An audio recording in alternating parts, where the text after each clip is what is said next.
Welcome back to Mr. More PE. Thanks for your likes and subscribes. Today we're going to take on quite a big topic. I'm going to try and do it in a nice, concise way using this table.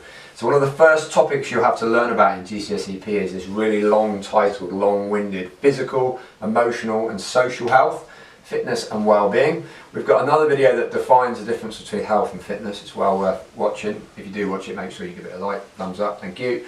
So what we're going to look at is we're going to break down 3 marks that you'll get in your exam for using the physical, emotional and social terminology. So first of all, we know that physical health is really important. So physical health is how we feel in ourselves, in our bodies. And if we're feeling confident about our physical health, then that can have a knock-on effect to our emotional and our social health as well. So they're all kind of interlinked. It's a common theme in these videos. So one of the first things that will happen if your physical health is good is you'll improve your fitness. So if you're going to the gym, if you're doing a workout, going for a run on the beach and keeping fit, you'll improve your fitness. You'll burn calories, you'll keep weight off, and you'll get better at things like cardiovascular fitness, muscular endurance, muscular strength, the components of fitness we call those. So that's a really key thing. So fitness will improve. Now if fitness improves, we tend to release this hormone called serotonin, and it's called our feel-good hormone. It's called our feel-good hormone, and it's called serotonin, spelled like that. And that's our feel-good hormone. So after we've done exercise and we get home from the gym, we kind of feel a little bit like quite lethargic and relaxed, and that's because we've released this hormone serotonin, and it makes us feel good about ourselves. Another aspect as well is it can kind of, this one goes over the 2 barriers. It helps us relieve stress, because life can be pretty stressful. Maybe you've got a big exam coming up, or there's a family situation, or there's a holiday that you really don't want to go on, and you can feel pretty stressed about it. Exercise is a way of escaping from those pressures and feeling like we can relieve the stress and the stresses in our lives. And that takes us nicely on to emotional health, and I'll do that in a pink pen so it doesn't squeak. Emotional health is important too. It also helps us feel good about ourselves. So this one here, we're feeling good about our bodies and about ourselves emotionally. Sometimes that can be a really positive thing on how we portray ourselves to other people. It will increase our self-confidence. So increase our self-confidence. And another word for self-confidence that you'll get a mark for is self-esteem.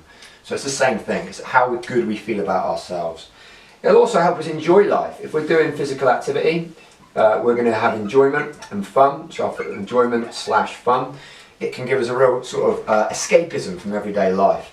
And a really big word that they like to talk about is aesthetic appreciation. And hopefully you'll be able to see this here. It's just enough space. If you do a skill really well, sometimes it feels really good. So maybe in basketball you take a 3-point shot, and as the ball leaves your hand you just get this really good feeling that you know it's going to go in the hoop. Or you take a shot in football or a pass in rugby, and as it leaves the hand or the foot you just know that it looks and feels good. And the better you get at a sport, the more aesthetic appreciation you have for that sport. So for example, if you watched a professional on the TV, quite often they make it look effortless and flowless and flawless, and that's because they've got a good aesthetic appreciation. The last aspect we need to talk about is social. Social is really important too because it helps with cooperation. The world is a busy place, there's lots of people living on the planet, and you have to get on with one another. So cooperation and teamwork is key to help you establish that. Often sport allows you to socialise in teams. It allows you to meet people, and it allows you to meet and interact with people outside of school and work. So it can have a really good social benefit. It makes us feel good about ourselves, and it helps us develop a good attitude. We can learn to win, we can learn to lose. So through team sports, for example, and individual sports, we learn about losing. You know, what does it feel like to lose? You can't win all the time. And also, how can we win with sort of dignity? So that's a nice little summary of the 3 main things. You need to make sure you understand the different categories, and there's kind of 3 marks for each one. Thank you.